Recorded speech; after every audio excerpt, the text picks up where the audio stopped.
সুপ্রিয় দর্শকবিন্দু, কেমন আছেন সকলে? এই যে দেখেন, সোশ্যাল মিডিয়াতে ঢুকলেই শুধু পরকীয়া আর পরকীয়া। আসলে আমি কিছু বলতে চাচ্ছিলাম, কিন্তু এখন বলবো না। আগে ভিডিওটি মনোযোগ সহকারে সম্পূর্ণ দেখেন, এরপরে ভিডিও শেষে আমি কিছু কথা বলবো। আমার কথাগুলি শুনে যাবেন। ওর জন্য আমি মরতেও রাজি। বিয়ে না করলে আমার হাতে বিষের বোতল, আমার মরা ছাড়া উপায় নেই। যে কলঙ্ক আমার শরীরে লাগছে, মানে আমার যে কলঙ্ক লাগছে, মরা ছাড়া উপায় নেই।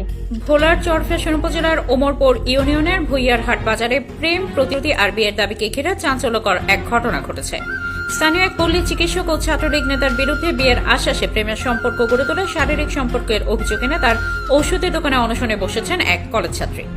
অভিযুক্ত আশরাফুল ইসলাম সুমন ভুইয়া স্থানীয়ভাবে পরিচিত একজন পল্লী চিকিৎসক। তিনি ওমরপুর ইউনিয়ন ছাত্রলীগের সহসভাপতি এবং 7 নম্বর ওয়ার্ড আওয়ামী লীগের সভাপতি আলমগীর ভুইয়ার ছেলে। ভুইয়ার হাট বাজারে তিনি সুমন মেডিকেল হল নামে একটি ওষুধের দোকান পরিচালনা করেন। আমাদের একটা রিলেশন ছিল, সুমন ভুইয়া এবং আমি। আমার নাম সুরাইয়া। ভুইয়ার হাট বাজার ডাক্তারের ফার্মেসি আছে সুমন ভুইয়ার, তারপরে সরকারি হাসপাতালে ইন্টার্নি করে। হ্যাঁ, সুমন ভুইয়া এবং আমি, আমাদের রিলেশন ছিল। রিলেশনের বয়স 9 মাস। 9 মাসের মানে ও কিন্তু প্রথম থেকে রিলেশনটা আসলে প্রেম দিয়ে শুরু হয় নাই। রিলেশনটা শুরু হয়েছে বিয়ের কথা দিয়ে। আমি বললাম বাসায় বললেই তো বিয়ে হয়। বললো বাসায় বলবো না, কারণ আমাদের ভুইয়াগো বংশ। হ্যাঁ, আমাদের ভুইয়াদের ফ্যামিলি অনেক বড়, বংশটা বড়, আর মানবে না। না মানলে তুমি আমার সাথে রিলেশন করছো, এখন মানবে না, তো আমরা পালায় বিয়ে করে ফেলি, মানে গোপনে বিয়ে করে পরে বাসায় জানাবো। ও নিয়ে গেছিল কোথায়, সরফেস বিয়ে করার কথা বলে। আমি তো কিছু আনি নাই। তাই আমি বললাম তুমি তো এখন বিয়ে করে কথা আসছিলাম, বিয়ে করতে আসছে কেন? আমরা কিছু আনা নাই, এটা কেমন কথা? বিয়ে কিছু আনা নাই কেন? বিয়ে করবো না আজকে? বলে আজকে বিয়ে করবো না, চলো আজকে ঘুরে আসি, তোমার মন খারাপ মনে হয়। হ্যাঁ, ঘুরে আসি। আমার কিন্তু মন খারাপই ছিল ওই দিন। ঠিক আছে, ঘুরে আসি। ঘুরে আসার নাম নিয়ে ও ওই হাসপাতালের পাশে আর এদিক দিয়ে মেন রোডটা দিয়ে ঢোকার পরে এই পাশে যে রাস্তাটা আছে না, ওদিকে যায়। ওখানে গেলে একটা বিল্ডিং আছে, বিল্ডিংটার একদম নিচতলায় ভিতরে কোন একটা রুম আছে। ওর বলে কোন ছোট ভাই থাকে, ও ডাইরেক্ট ওই রুমে নিয়ে গেছে আমার বাইক দিয়া। ওখান থেকে ওই রুমে নিয়ে যাওয়ার পরে আমি বললাম এখানে কেন, রুমে কেন? বলে আমরা খাবার নিচ্ছিলাম, তো খান এখানে। তো খাবার তো বাহিরেও খাওয়া যায়, এখানে খাওয়ার কি আছে? আমি তোমার জন্য নিছিলাম, আমার জন্য নিছিলাম। আমরা খাবারটা এখানে রুমে খেয়ে তারপরে আমরা কি ঘুরতে যাব। ঠিক আছে, আর তোমার সাথে এখানে কথাও বলবো। আমি গেছিলাম, বিশ্বাস করতাম ওরা, আমি অনেক বিশ্বাস করতাম, যেহেতু বিয়ের ব্যাপারে কথা বলতে হচ্ছে। পরে ওখানে যাওয়ার পর ও দরজা লক করে দিচ্ছে। ওরে ছোট ভাই গেছে গা। আমার বলে বোরকা খোলো। কেন বোরকা খুলবো? বলে হাত মুখ দিয়ে আসো। তা আমি হাত মুখ ধোয়ার আগে, খাওয়ার আগে যে বোরকার আছে না, ওনাটা খুলছিলাম। ওনাটা মানে বুরুষ গুলা খুললে, তারপর ওনাটা গলার লোক ঝুলে আমি হাত মুখ ধুতে গেছিলাম। ওয়াশরুম আছে ভিতরে, যেহেতু বেসালার রুম। ওই ওয়াশরুমে গিয়ে আমি হাত মুখ ধুয়ে আসছিলাম, পরে খাইছিলাম। ও ওখানে জোর জুলুম করে মানে সবকিছু আমার থেকে নিয়ে গেছে। আমার বলে কোনো চিৎকার করবা না। কেন? এখানে কোনো চিৎকার করবে না, পাশে মানুষ আছে। আমি অনেক ভয় পেয়েছিলাম ওই দিন, ফার্স্ট টাইম অনেক ভয় পেয়েছিলাম, প্রচন্ড ব্যথা পাইছিলাম ওই দিন। প্রেমিকা সুরাইয়া বেগম জানান, প্রায় 9 মাস আগে অসুস্থ অবস্থায় ভুইয়ার হাট বাজারের সুমন মেডিকেল হল থেকে ওষুধ কিনতে গেলে দোকানের মালিক আশরাফুল ইসলাম সুমন ভুইয়া তার সঙ্গে পরিচিত হন। পরে প্রেমের প্রস্তাব দিয়ে বিয়ের আশ্বাসের সম্পর্কে চড়ান। ধীরে ধীরে সেই সম্পর্ক ঘনিষ্ঠতায় রূপ নেয়। সুরাইয়ার ভাষ্য, বিয়ের প্রতিশ্রুতি দিয়ে সুমন একাধিকবার বিভিন্ন বাসা, হোটেল ও নির্জন স্থানে তাকে নিয়ে শারীরিক সম্পর্ক। আমি বললাম এগুলো তুমি কেন করছো? বিয়ে করবা তো বিয়ে পরে, আজকে বিয়ে করতা কালকে করতা, বিয়ের পরে তো হইতো। তাহলে বিয়ে করবো তো আমি। ওষুধ নিয়ে রাত্রে প্রায় তখন 12:30 1টা বাজে, রাত্রেবেলা আর কি। বাসায় যায় আমার কাছে, রাস্তায় গিয়ে আমার কাছে কল দিছিল যে আমি তোমাদের বাসায় আসছি, তুমি বের হও। কেন আসছো? আমি তোর জন্য ওষুধ নিয়ে আসছি। যা হওয়ার হয়ে গেছে, এখন ওষুধটা খায় নাও। পরে আমি আমিও ভাবলাম যে ওষুধটা খায়া নেই। আর 1-2 দিন তো গেছেই গা, 72 ঘন্টার কথা তো আমার জড়াই ধরছিল। গিয়ে যাওয়ার পরে জড়াইদের আবার বলছে সরি, মানে মাপ চাইতেছে বারবারে। আমরা তো বিয়ে করবো বলে, হ্যাঁ আমরা বিয়ে করবো। প্রতিবার জুলুম করে নিয়েছিল, কোনোবারে আমার কোনো সম্মতি ছিল না। যতবার যেগুলা হয়েছে আমার কোনো সম্মতি ছিল না। 9 মাস, প্রথম 3 মাস বাদ দিয়ে বাকি মাসগুলা এভাবে গেছে আর কি। লাস্ট ওর সাথেই আমার হয়েছিল 10 তারিখে, 10 তারিখে হয়েছিল। তাও আবার এই যে টিভি স্কুলের সামনে যে হোটেলটা আছে না, 2য় তলায়, এই যে টিভি স্কুলের সামনে 2য় তলায় একটা হোটেল আছে, ওই হোটেলে আপনারা যদি চেক করেন, সিসিটিভি ফুটেজ চেক করলে পাইবেন। এবং ওখানে নাম লেখা আছে, ওখানে সিরিয়াল নাম্বার ছিল 9, আর ওর নাম ছিল আশরাফুল, আমার নাম ছিল সুরাইয়া, আর ওর আব্বুর নাম ছিল আলমগীর, আমার আব্বুর নাম ছিল আব্দুল রশিদ। আর সব ভুল দিচ্ছে। আর স্বাক্ষর করা লাগে, ও সাইন করছে আর আমার সুরাইয়া লিখছেনি।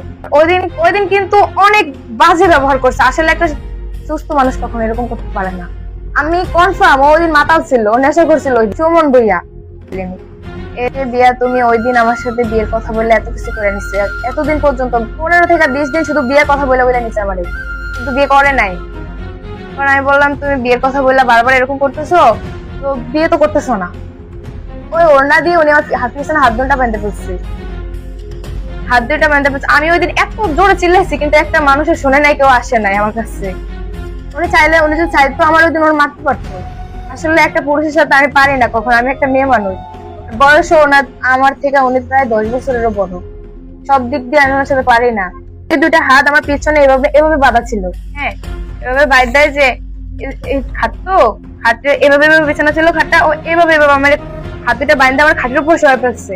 আগে আগে কিন্তু আমার বোকা ছিল, খাটের উপরে শোয়া ফেলার পরে এই যে অন্যতে এক মাথা দিয়ে বাঁধছে, আরেক মাথা রয়ে গেছে না, ওই আরেক মাথা গ্রিলের সাথে বাঁধছে জ্বালানার, যাতে আমি হাত নাড়তে না পারি। সুমন এই সুমন আমার হাতটা মানে গ্রিলের সাথে বাঁধতে পারছে, যত আমি অনেক চেষ্টা করছিলাম কিন্তু খুলতে পারিনি হাতটা, বোকা খোলে নাই কাটিয়ে। অনেক জুলুম করে একটা মানুষের পক্ষে কখনো, আসলে খুব লজ্জাজনক এগুলা, খুব বাজে ভাবে, একবার না দুইবার না, এই বিকাল 3টা থেকে সময় একটু পরে আমার বাসায় এনে গেছিল। এই টাইমটার ভিতরে 5 থেকে 6 বার করছে আমার সাথে, মানে ও আমার সাথে এসব কিছু করে আমার অসুস্থ বানায়, আবার ওষুধ খাওয়ায় সুস্থ বানায়। সম্প্রতি ঈদের পর বিয়ের কথা বলতে সুমনের বাড়িতে গেলে পরিবারের সদস্যরা তাকে হুমকি দিয়ে বের করে দেয়। এরপর গত বুধবার বিকেলে বিয়ের দাবিতে সুরাইয়া সুমনের ঔষধের দোকানে গিয়ে অবস্থান নেন। স্থানীয় কয়েকজন গণ্যমান্য ব্যক্তি সমাধানের আশ্বাস দিয়ে তাকে ব্যবসায়ী আলাউদ্দিন ভুইয়ার জিম্মায় রাখেন, কিন্তু 2 দিন পেরিয়ে গেলেও কোনো সমাধান না হয় বিষয়টি এলাকায় আরও আলোচনার জন্ম দিয়েছে। এদিকে ঘটনার পর থেকে অভিযুক্ত সুমন ভুইয়া দোকান বন্ধ করে আত্মগোপনে রয়েছেন বলে স্থানীয়রা জানিয়েছেন। অনশনে থাকা সুরাইয়া বলেন, সে আমার জীবন নষ্ট করেছে, এখন বিয়ে না করলে আমি বিষ খেয়ে আত্মহত্যা করব। ঘটনাস্থলে তার হাতে বিষের বোতল দেখা গেছে, যা নিয়ে পরিবার ও এলাকাবাসীর মধ্যে চরম উদ্বেগ তৈরি হয়েছে। এখানে আমার একটাই দাবি, ও আমার বিয়ে করতেই হবে, তো বিয়ে না করলে আমার হাতে বিষের বোতল, আমার মরা ছাড়া উপায় নেই। যে কলঙ্ক আমার শরীরে লাগছে, মানে আমার যে কলঙ্ক লাগছে, মরা ছাড়া উপায় নেই। আমি মরতে বাধ্য, আমার কোনো বাসা নাই, আর মরলেও দুজন একসাথে, আমি মরবো বাঁচবো ওইটা হয় না। বাস ও যেহেতু আমার এত আশা দিচ্ছে, বাঁচলে কিন্তু দুজন একসাথেই বাঁচবো, মরলে দুজন একসাথে। প্রয়োজনে আপনারা, আমি প্রয়োজনে নুরুল ইসলাম নয়নের কাছে যাবো, এটার বিচার আমি চাই। এভাবে হয় না, একটা মেয়ের ইজ্জত নিয়ে এভাবে ছিনিমিনি করতে পারে না ওরা। সমাধান তো বিয়ে ছাড়া কোনো উপায় নাই। ওরা আমার ফ্যামিলিতে থ্রেট দেয় যে তোমাদের মেয়ে এখান থেকে সরাও, দূরে পাঠিয়ে দাও, আমরা আমাদের ছেলে বিয়ে করে ফেলবো। টাকার অফার দেয় মিজান ভুইয়া, আমার ফ্যামিলিতে টাকার অফার দেয়, টাকা দিয়ে কখনো ইজ্জত কিনা যায় না। হয়তো আমার ফ্যামিলির টাকা দিয়ে দামায় রাখতে পারবো, কিন্তু আমারে পারবো না, আমি টাকার পাগল না। এতদিন আমি অপেক্ষা করছি, চাইলে আপনারা সিদ্ধান্ত নিতে পারতেন, নেন নাই। এখন আমি দোকানে আসছি, আজকে আমার বিয়ে করাই লাগবে, বিয়ে আজকে আমার করাই লাগবে। ওরা বলছে দেখো রাত্রে হয় না, আমরা মুরব্বী মানুষ, যেহেতু তোমাদের কথা দিচ্ছি বিকাল 3টায়, 3টায় আমরা সিদ্ধান্ত দেবো, কিন্তু 3টায় সিদ্ধান্ত দেয়নি। তুমি বাসা যেতে বলছিল প্রথম, ওখানে আমি বললাম আমার তো বাসা নাই, আমার কোনো বাসা নাই, আমি কোথায় যাব। পরে ওই যে ওনার এই ঘরালা আলাউদ্দিন ভুইয়া, উনি আমার দায়িত্ব করে আপনাদের সামনেই আনছিল, উনি আমারে যে মেয়ে আমার দায়িত্বে থাকবে বিকাল 3টা পর্যন্ত, যতক্ষণ কোনো সমাধান না আসে। আমারে নানা রকম থ্রেট দেয় মিজান ভুইয়া। সুমন কিন্তু বিয়েতে রাজি, ওরে বিয়ে করতে দেয় নাকি জুবাইর ভুইয়া এবং মিজান ভুইয়া, এই দুজন বিয়ে হতেই দিবে না, এই দুজন বিয়ে করতে দিবে না। এখন সুমন বলে পালায় গেছে, ও পালায় গেছে, ও কোথায় পালাবে? ওর আমার তো বাসা নাই, আপনারা সবাই মিলে দায়িত্ব করে আমার এখানে আনছেন, এখন আপনারা আমার এখান থেকে নিয়ে যাবেন। আপনারা ওর বাসা নিয়ে, ওরা যদি আমার ঘরে জায়গা না দেয়, আমি ওদের বাহিরে থাকবো, প্রয়োজন আমি মরতে ওরা যায়, আমি বলছি না। যার জিম্মায় মেয়েটিকে রাখা হয়েছে সেই ব্যবসায়ী আলাউদ্দিন ভুইয়া বলেন, স্থানীয় সালিশদাররা সমাধানের আশ্বাস দিয়ে মেয়েটিকে আমার কাছে রেখেছেন, কিন্তু এখনো কোনো সমাধান হয়নি। মেয়েটি যদি কোনো অনাকাঙ্ক্ষিত ঘটনা ঘটায় দায়ভার কে নেবে? আমাদের যে বিএনপির নেতৃবৃন্দ এবং চেয়ারম্যান সহ দায়িত্ব দিয়েছে যে এই বাজারের মধ্যে এখন ছেলের দোকানে এসেছে, তারপর এরা বলতেছে যে আমরা উভয় পক্ষের সাক্ষী বা স্টেটমেন্টের উপরে রায় দেবো, রায়ের পর্যন্ত তোমার কাছে জমা থাকবে মেয়ে। তখন আমি সালিশ দায়িত্ব দিয়েছি আমার চৌজার সহ মেয়ে আমার বাড়িতে নিয়ে গেছে। সন্ধ্যা হয়েছে আজকে 2 দিন, এখন আপনারা কি করবেন করেন, আপনি যদি দুর্ঘটনা করে তাহলে এই দায়ভার নিবে কে? সুরাইয়ার মা বলেন, বিয়ের আশ্বাস দিয়ে আমার মেয়েকে প্রেমের ফাঁদে ফেলে সর্বনাশ করা হয়েছে, এখন এর একটা সুষ্ঠু সমাধান চাই। 2 জায়গায় গেছি গা, এই জায়গায় কি আমার মান সম্মান তার কিছু নেই। আমি চাই মায়ের আমার সুস্থভাবে মায়ের বিয়েটা হয়ে যাবে, আমার এই কলম কিনি মেয়ে আর কখনো কেউ বিয়ে করবে না। মানুষের কাছে আমি মুখ দিতে পারি না, মানুষ আমার চেয়ে পরে হিও কয়, দিয়ে না পরে হিও কয়, মার পেট পেট যা আছে সবাই তুলি সবাই আমার করে কথা বলে। স্থানীয় সচেতন মহলের দাবি, অভিযোগের সত্যতা যাচাই করে দ্রুত সামাজিক ও আইনগত ব্যবস্থা নেওয়া জরুরি। আমাদের আব্দুর মানুষ, করিম হালাদার, তারপরে এই সালুদ্দিন হালাদার, তারপরে ইমরান হালাদার, হাবেজ বারু, এরা সব সিদ্ধান্ত দিছে দোয়ানের করে যে ঠিক আছে তাহলে আলুদ্দিন বিয়ার বাড়িতে যান। আলুদ্দিন বিয়ার বাড়িতে গেলে কালকে 3টায় আমরা বইয়া আমরা সিদ্ধান্ত দিব যে সিদ্ধান্ত তুমি মেনে নিবা, ছেলে ফাটিবে মেনে নিবা। বলছে বিয়ে সিদ্ধান্ত হয়ে কালকে রাত্রে 11:30টায় বিয়ে হবে। 11:30টায় বিয়ে হবে, আমি ছেলে 11:30 বিয়ে ছেলে পায় না আর বিয়ে হয় না।